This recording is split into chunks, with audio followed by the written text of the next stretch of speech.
ঘড়ির কাঁটায় রাত ৮টা বাজলেই ভয়ে তটস্থ হয়ে থাকেন কালচিনি ব্লকের গুদামডাবরি ও পূর্ব সাতালি এলাকার মানুষরা। প্রতিদিন জঙ্গল থেকে আসছে হাতির দল, এসেই সুপুরি বাগানে হানা দিচ্ছে হাতি, নষ্ট করছে একের পর এক জমির সুপুরি গাছ। সুপারি মানে চুটাই দিছে, সব ভেঙে দিছে সব। এরকম ফল সুপারি, ফলন সুপারি। কতগুলি গাছ ভাঙছে আপনার? 10টা। 10টা। এরকম ফলওয়ালা গাছ 10টা ভাঙছে। 12 সাল। 12 সাল। কৃষি তো আমরা করি নাই, আমি সুপারি লাগাবো চাষ করলাম বলে লাগাইলাম। ফরেস্ট আসছিল ওইখানে, মানে এক জায়গায় বসে বসে চলে গেছে। এই এলাকায় রয়েছে বাসরা নদী, জঙ্গল নদী লাগোয়া। বাসরা নদীর এক পাশে রয়েছে বন দফতরের পানা মোবাইল রেঞ্জ, অপর পাশে রয়েছে হ্যামিল্টনগঞ্জ রেঞ্জ।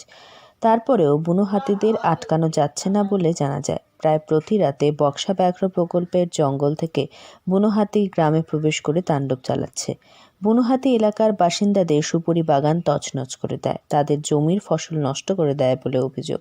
প্রতিদিন রাত ৮টা বাজলেই বুনো হাতির দল গ্রামে প্রবেশ করছে। গ্রামবাসীরা ও বনকর্মীরা শব্দবাজি পুড়িয়ে হাতির দলকে জঙ্গলে পাঠাতে লেগে পড়েন। লাগাতার হাতির হানায় ক্ষতিগ্রস্ত এলাকার কৃষকরা। আমি একাই আছি, প্রতিদিন আসে।